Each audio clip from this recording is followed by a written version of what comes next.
Welcome to Brand Lover, honest, real, and lively conversations for flourishing entrepreneurs and budding business owners on a mission to cultivate a heartfelt brand that connects with their purpose-driven mission.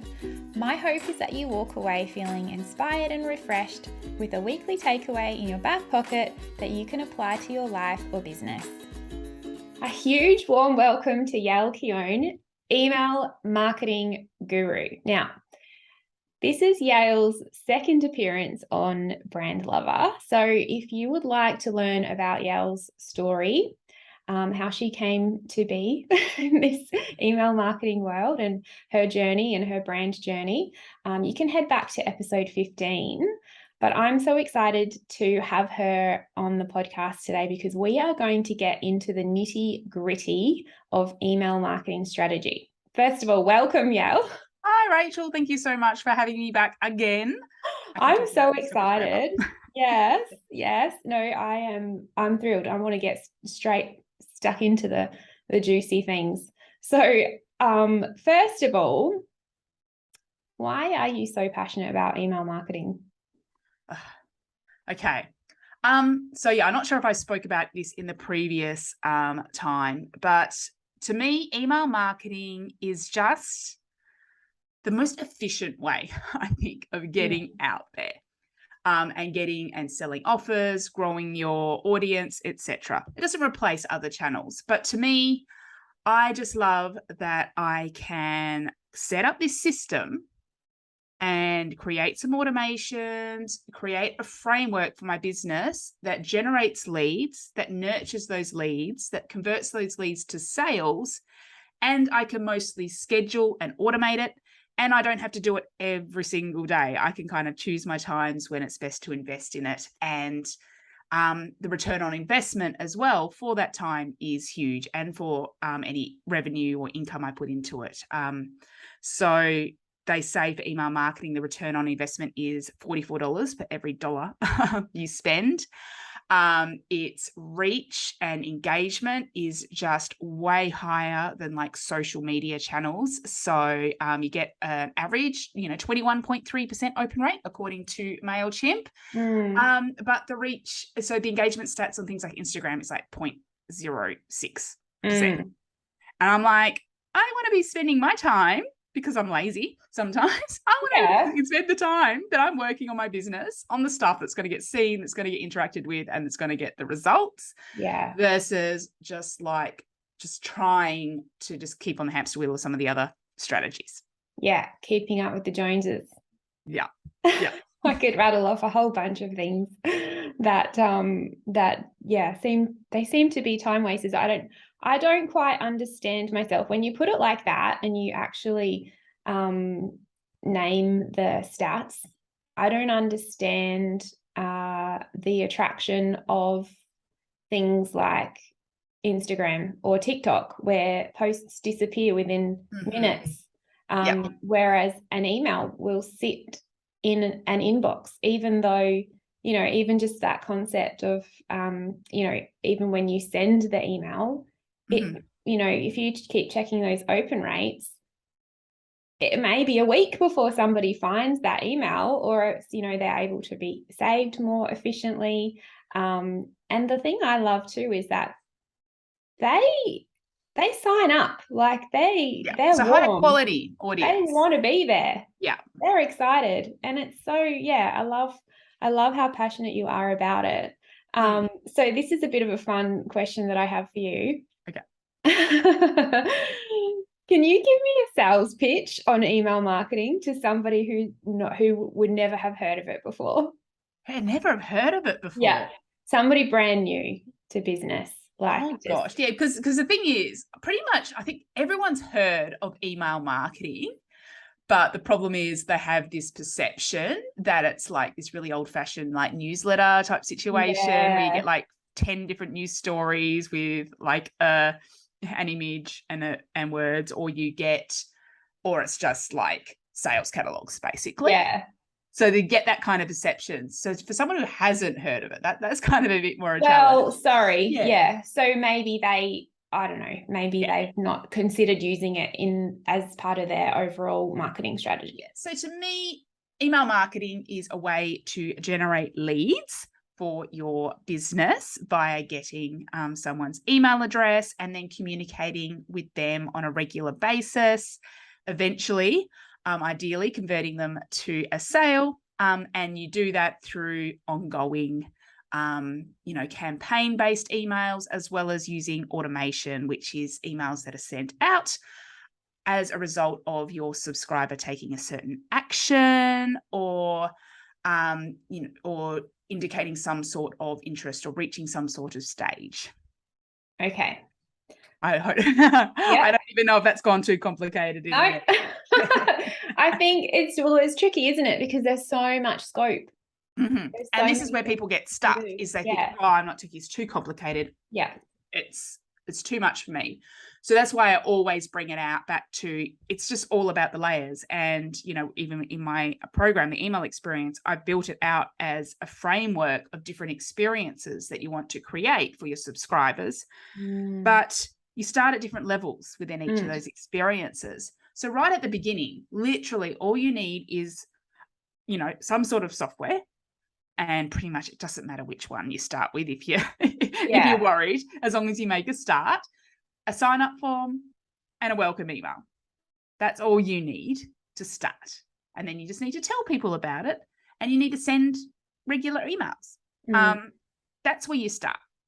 And then you're like, okay, well, what about if I can add in this little extra thing and then this little extra thing? And then it just becomes a little bit of a playground for you based around what you're learning. But no matter what happens, even if you totally stuff it up with those first few emails, the benefit is, no one else is going to see that apart from those first couple of people. Yeah. Or if that was amazing stuff, you can repurpose it and resend it later on, and nothing is wasted. And those leads will be there as long as they don't unsubscribe. Obviously, you get natural churn, but those leads will be there in a year, 2 years, 3 years. So you're growing this audience that not only you can make offers to, but also you can learn from via statistics to see what they're opening and clicking on and talking about and what they're buying, and also just, conversation. Yeah. And I think that that conversation and those connections are just so gold. Like there's something when somebody replies to one of my emails, it's just like happy dance territory. It's the best. It's the best. Just like, oh, hi. It's like almost like picking up the phone and having a conversation. It's not the same as in DMs on Instagram where it's just quick, like responses and reactions. It's like somebody's actually taking the time to engage with you.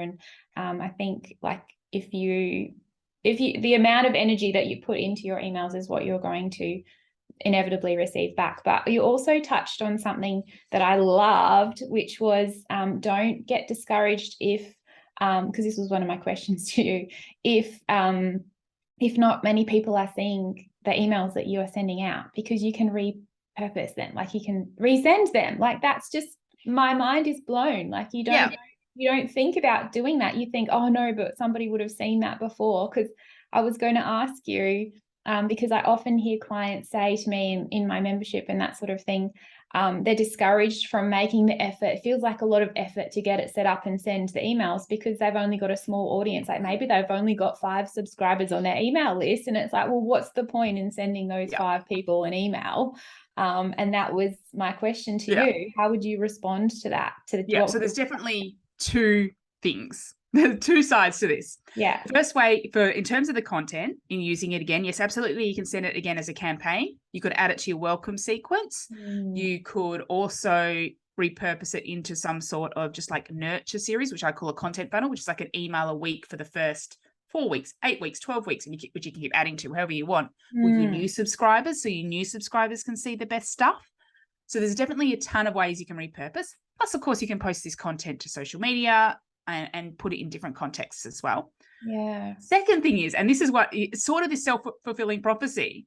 It's like, I don't send emails because I don't have lots of people on my list, but I don't promote my email list because I'm not sending emails. Yeah. So I say the best way to break this cycle of just not growing and you're not sending is just to start sending the emails. Because as soon as you start sending the emails, you're like, okay, I know if people sign up, I'm bringing them in. So you might more actively promote it, but also energetically, Yes. there's something there. Yes. So it's definitely, if you want more subscribers, you've got to send those emails, even if you've only got 2 subscribers in the first place, and one of them's your mum. Just get more practice as well. Because the other thing is, people are like, oh, I'm really bad at writing, or I'm not, I feel all that pressure. It just gives you practice in like a place that's not so public. Yeah. It's a safer environment. And so, yeah, absolutely. You can always go through your campaigns or just write them in a Google Doc first and then copy and paste. So you've always got it there. You can always go back to a library of stuff.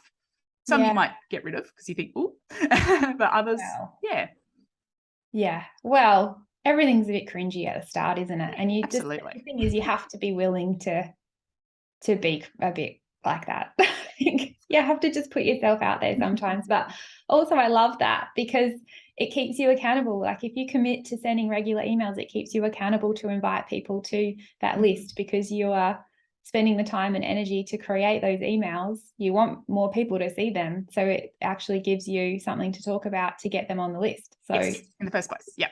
Chicken and egg. Yep, absolutely. Love it. Take the step. All right. So let's talk about some trends because, I mean, looking back on email marketing, even for me, 10 years ago, when I had my freelance design business, it was literally a newsletter.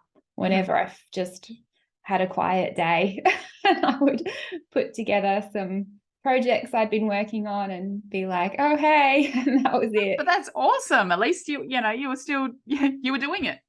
This is true. But it has evolved a lot. Like there's a lot, and you see it, the different types of businesses sending different, you referred to the catalog type email. My husband still gets the JB Hi-Fi emails with all of their sales and their flashy things, and they're still working for that audience. He'll click through and do the research and be like, okay, we're going to JB Hi-Fi to buy this thing. So it's obviously working. Maybe not so much in the space that we reside in.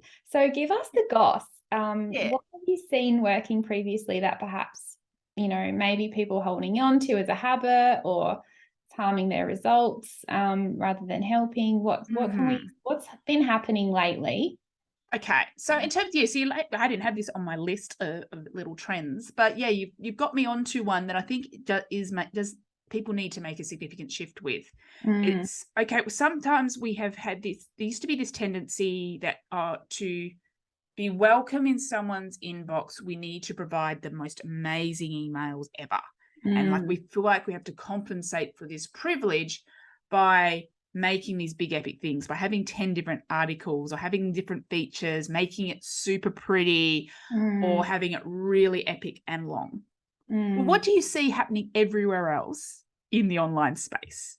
Shorter. TikTok, 10-second, bam. People's attention spans are so short these days. They get less and less. Now, obviously, if your thing is, deep content and your audience loves that, stick with it, because the number one thing that should guide you is what your audience responds to. So with the JB Hi-Fi situation, absolutely, and typically with e-commerce, people sign up because they like your products and they want to know when you are selling those products or when you have new things.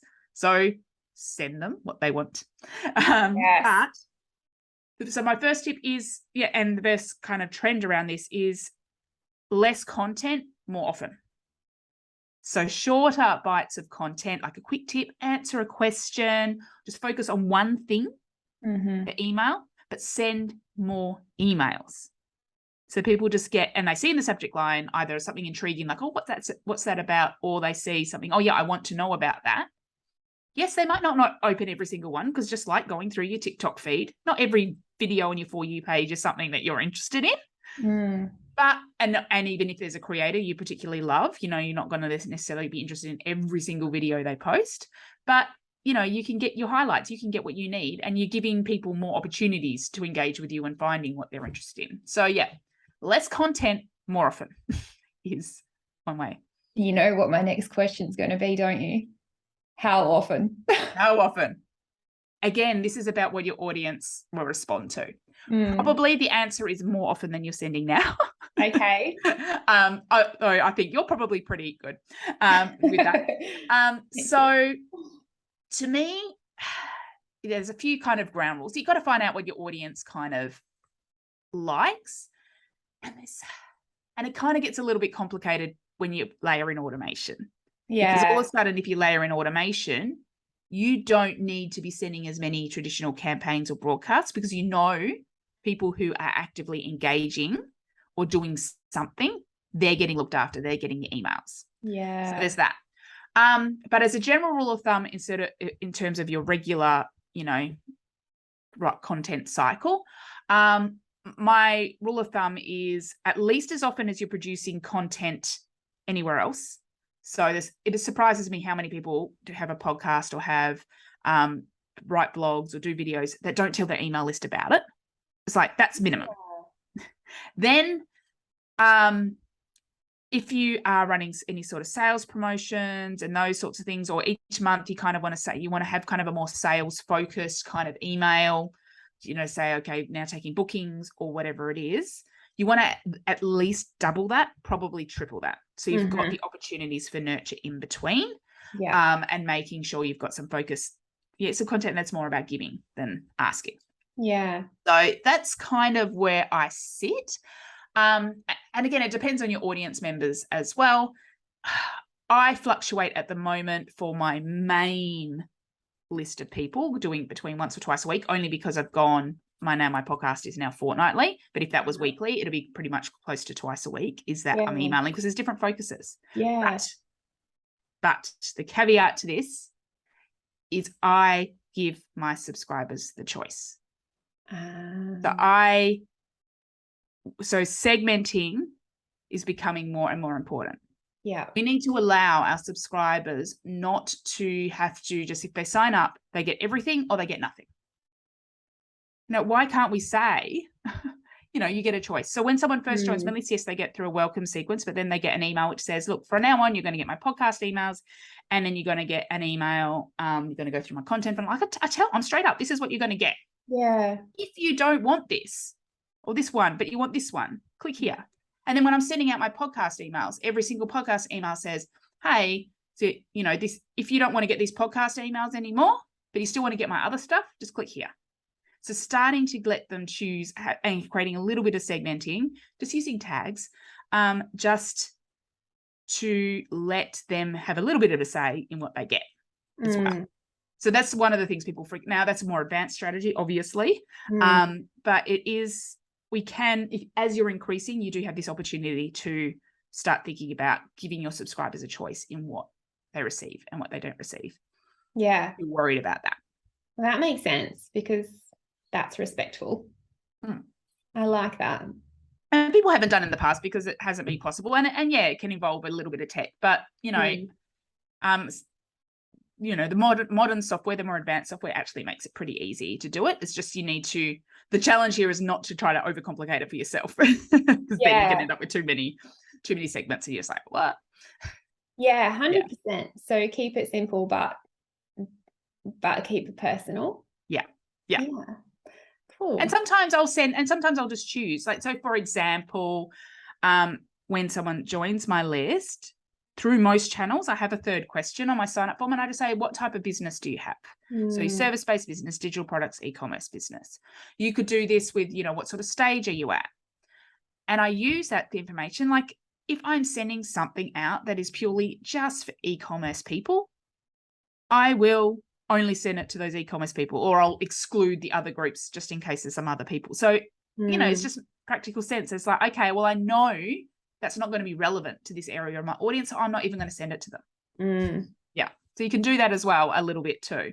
So you can be more targeted. Yeah, absolutely. Yeah, it's more like, again, the For You page or your Netflix, it starts to get, okay, a little bit of, this is content I recommend for you.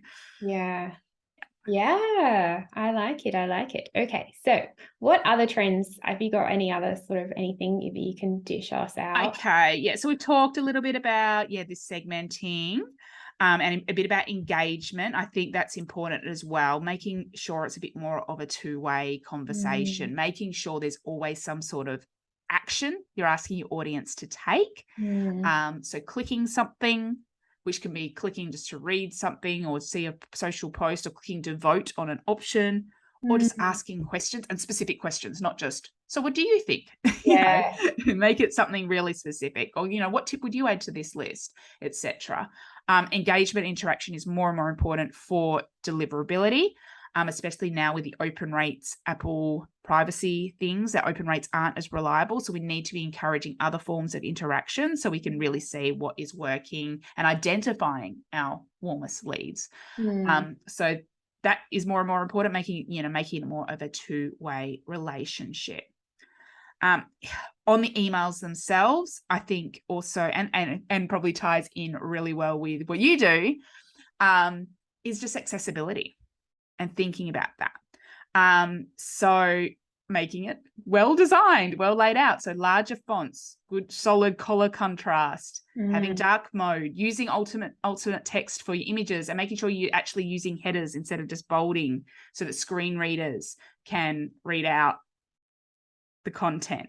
All of that kind of stuff. We're thinking more and more about accessibility from a physical disability point of view. So that's people with vision impairments, but also neurodivergent people. There's so many out there that, struggle with big blocks of text. And so it's making it scannable, easy to read, short, not overwhelming. So that's something I think really important. I think that's a big trend coming forward as we're getting more understanding and accepting of those people's differences as well. So it is something, that I firmly believe anyway, we need to try to be doing a little bit better at.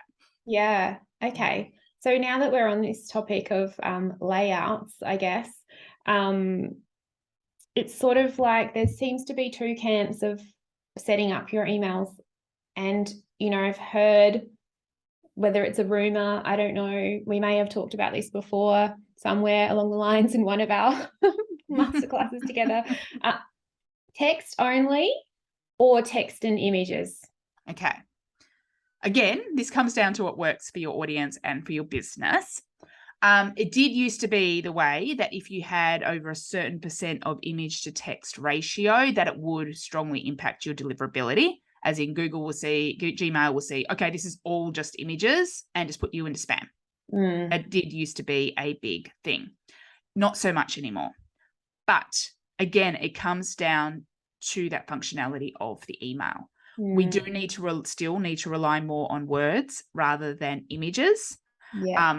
And sadly, with some, software, they've tried to make a focus around it being pretty by using lots of images in it. But the problem with that is what happens sometimes when you go to open an email in Gmail or Outlook. We are not displaying the images. Click here if you want to see them. How many people are not clicking that? Yeah. So my rule of thumb with images, yes, absolutely, you can go ahead and use it to enhance the content of the email, but make sure you are not relying on the images to get across the message of the email. So don't rely on a big, beautiful graphic that says 20% off sale and not say somewhere in the words, there's a 20% off sale. Also, just thinking about that impact straight away. We don't want to, people like to have nice, beautiful headers and stuff like that, but sometimes they get so huge that people have to scroll before they see the content. Again, we want people to get that instant impact of, okay, what the key point is. We want like a great opener, and that's going to be more often the words than just, this is, my logo up the top. Yeah. The kind of cutting to the chase, kind of thing. So absolutely, we can use images to enhance. Obviously, it's important for those that have a highly visual product and need that to showcase what they can offer, but we can't rely on that. Yeah, and that makes sense, because you have to remember, like, how many email agents there are, how many different apps people are viewing their emails on. They all have different settings and whatever. But also mobile, like if you had a massive, like a big image and you'd written your, like back in the day, years and years ago, when I used to design email newsletters, it was a thing. The designers used to do it every week. They would hand it over to us and we would do it. It would be okay to put your message as an image in the email, like your actual copy. Yeah, And people still do it. Like there is Canva templates for emails to send an image. And I'm just like, no. No. Well, A, it's not accessible unless you're using copying, putting all of that as alt text. Yeah. And I get it. I get it because people do like pretty. Like there are some people that really love beautiful, wanting it to look, that's their thing and their brand. But we do need to work with the things that we've got. So even things like fonts, like people might get frustrated. I'm limited to only so many fonts. But that is because unless someone has that font installed on their computer, it's going to get translated into Times New Roman or something anyway and look crap. Exactly. So you're better off trying to find something that's close enough. Yes. to your standard one. And just, I can understand, like if you're putting in your logo, make sure that's the nice thing. And if you add it as a flourish, as but not as a flourish image kind of thing, but you're not relying on it. Yeah, 100%. Because the other thing to remember is that other people are going to be opening your emails on their phones. Yep. And if you've got something that looks amazing and it's big and beautiful on the desktop, small, and then all of a sudden you can't even read it, they're just going to click away. So I think that's, a great point to just keep the message as the focus and how you can find clarity around that with the tools that you have within your program. So, okay. So was there anything else that you wanted to share around like tips or trends? Because I guess, the final one that I did have here is more on the lead generation side of things. Yes. Because this is a practice that I'm seeing, like a lot of the experts in list building and stuff, they've done it from how many years ago? Yeah. And they can get away with having a lead magnet or something, which is top 5 tips for something. And it's just kind of these stock standard things. People know about lead generation now. People understand, lead magnets and signing up to things, especially if you're in the online space. Yep. So you need to be different and interesting. So a wedding planner, I'm sorry, I know it's a great idea, but having a, checklist of things to organize before your wedding as your lead magnet, everybody does it. Yeah. We've got to think different. We've got to think outside the box about something that will actually help your audience and help them take action. So definitely something that's more action orientated, not information orientated. So your checklists are great, but it has to be something a bit quirky and different, or things that, shortcuts, swipe files, ideas, something that people can get a quick win out of. And just instead of just something that everyone else seems to be doing. I think that is crucial.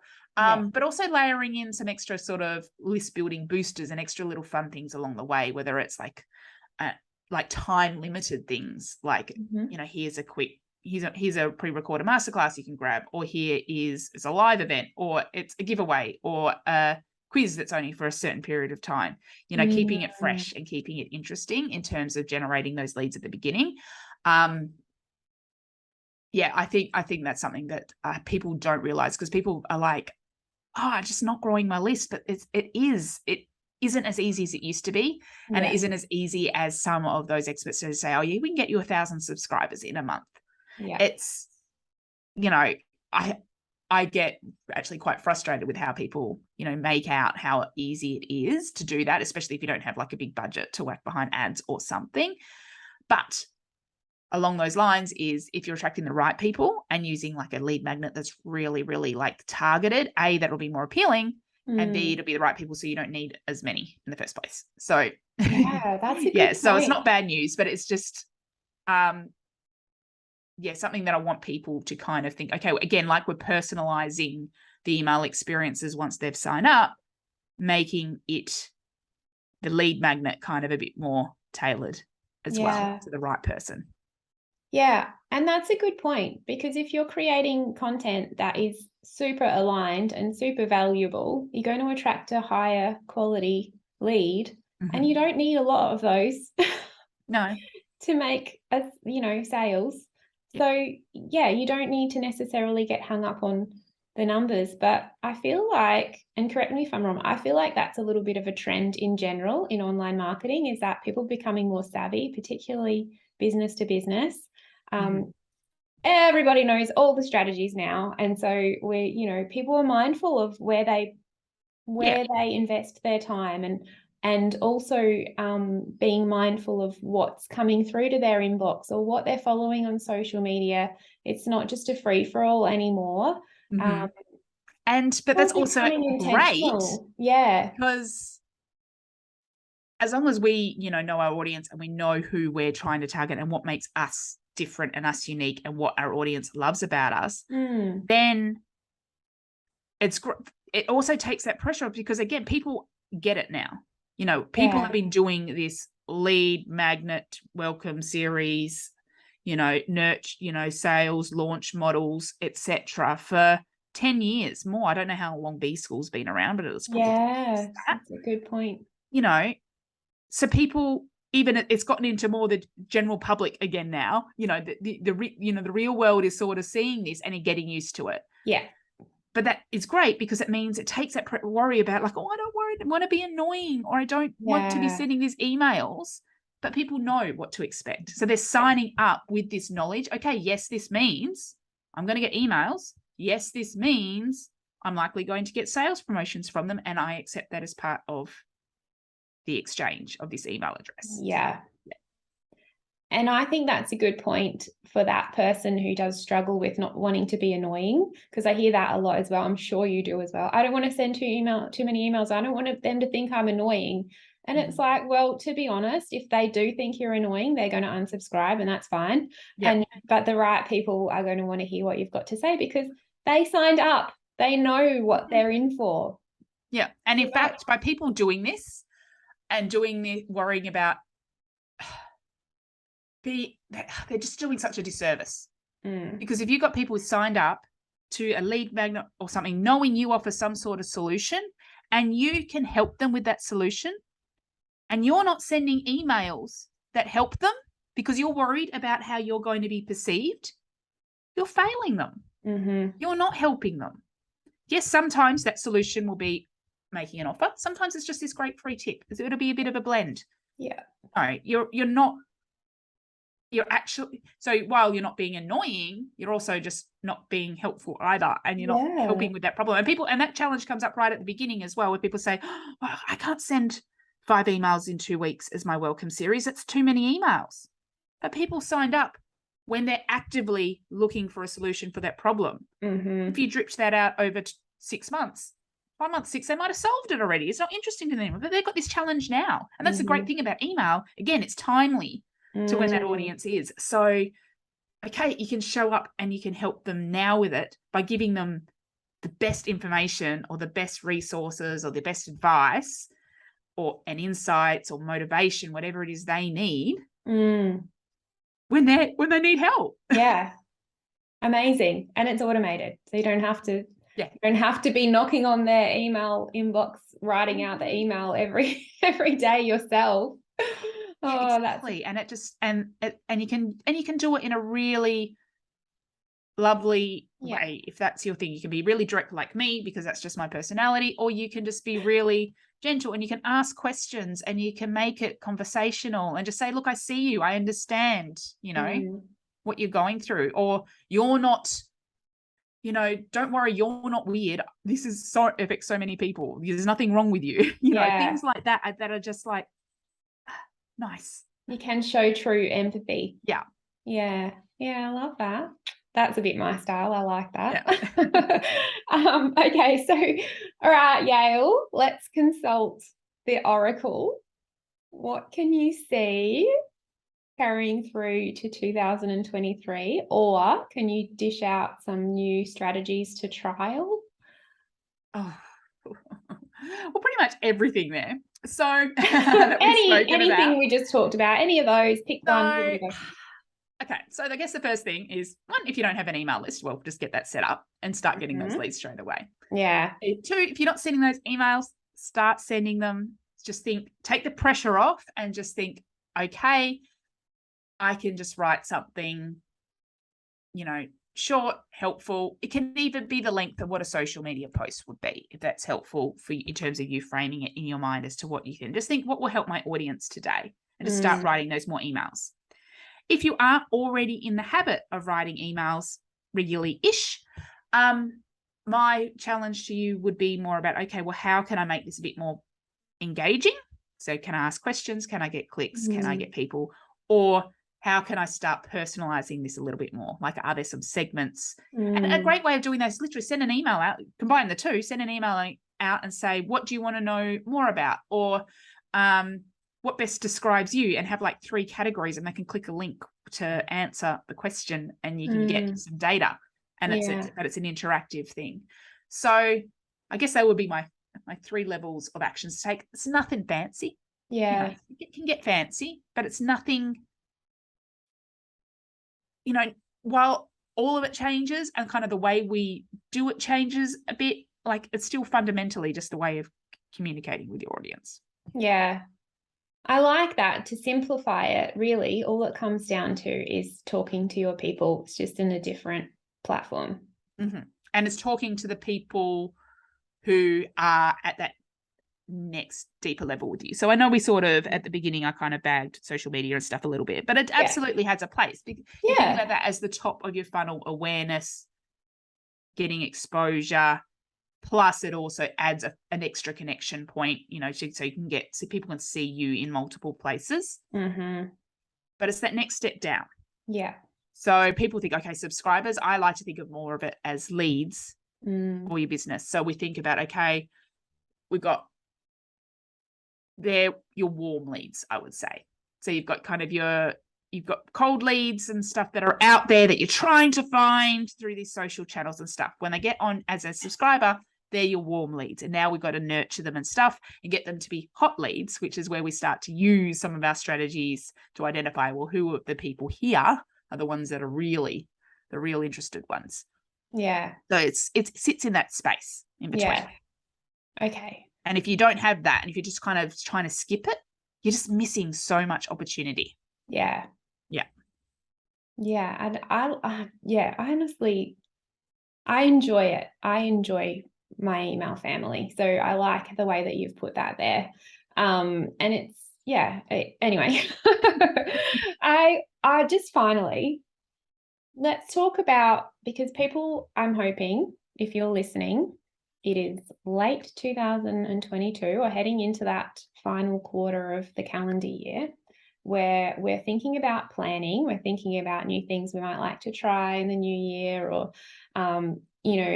what we're going to, what our marketing strategy is going to look like as a whole.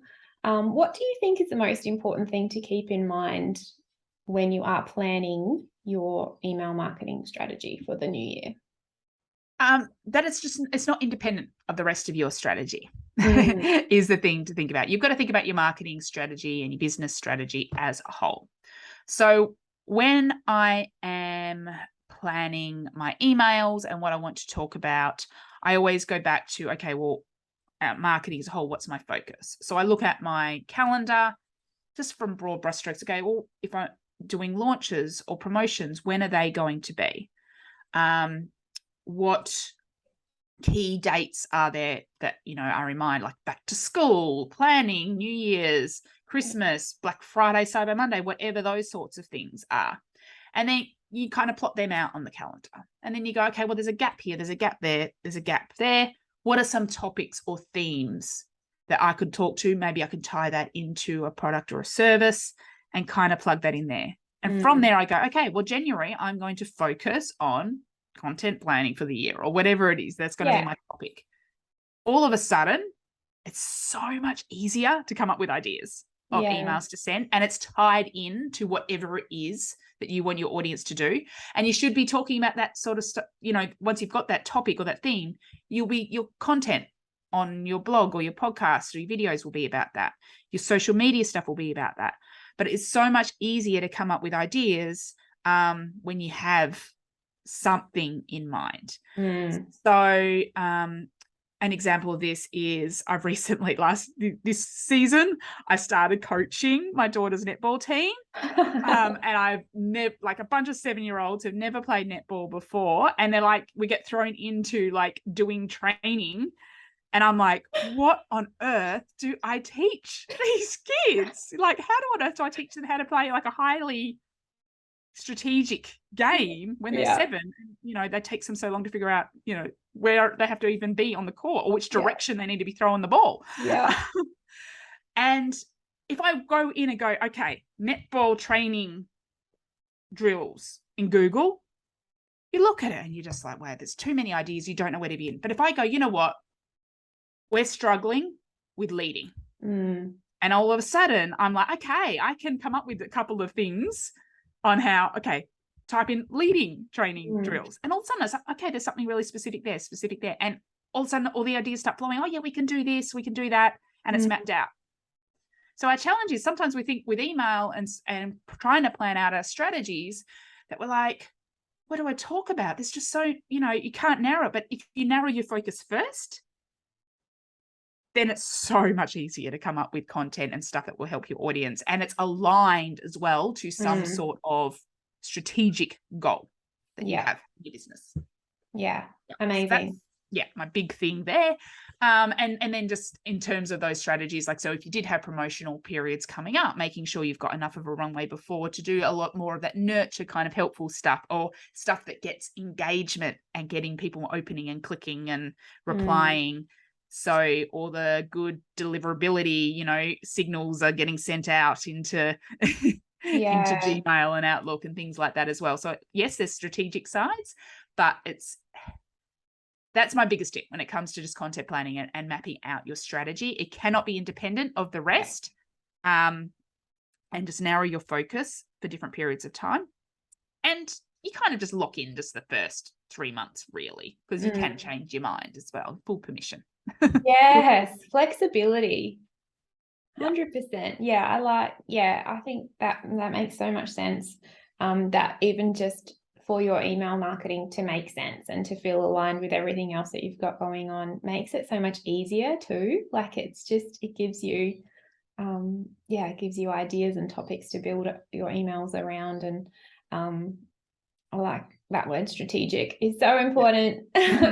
So thank you so much for coming and sharing all of this incredible wisdom. I'm sure that we've got people listening with their pens and papers. Thank you for such good questions. Really. You're welcome. Always here for the tough questions. Hard hitting, that's what I am. No, really. I'm not. Journalist. So remind us where we can find you and all of your amazing content. Yep. So the best place to go is, of course, my website, which is yaelkeon.com, all one word, nice and easy. So on there you'll find, you know, my ideas lead magnet. So that's as a side note. I've got a fill in the blank email ideas lead magnet. So you can just take your theme and you just say, okay, I'm just going to put that in all the blanks, and there's your email content sorted. So that's right there on the homepage. I'm on Instagram. I'm not so great at posting regularly, but I'm at Yael Keon on there as well. So that's where I am to hang out. And I also have my own podcast called Easy Email Marketing. So nice short episodes so on different email marketing topics. So you can definitely check out that to find out specific tips on whatever it is you're doing at any given time. 100%. Go and check that out. And also, if you wanted to learn more about Yael's story and get a little bit more of the personal side, go and listen to episode 15 of Brand Lover. And get to know her. And she also shares some other email marketing tips. Although after this episode, I don't know that there's any. I can't even imagine that. I'm sure there's I've been doing this. I don't know. Specifically, I've been doing marketing for 20 years, but doing email marketing specifically for 3-4 years, and I still haven't run out of stuff to talk about. Amazing. You're crazy. Amazing. It is crazy, isn't it? There's so much. Thank you so much for sharing as well. And I always love chatting with you. So thanks so much, Yael. Thank you so much for listening. If you loved this week's episode of Brand Lover, take a screenshot of wherever you're listening and share your biggest takeaway on Instagram or Facebook. And don't forget to tag me. I'd love to give you a shout out and thank you personally.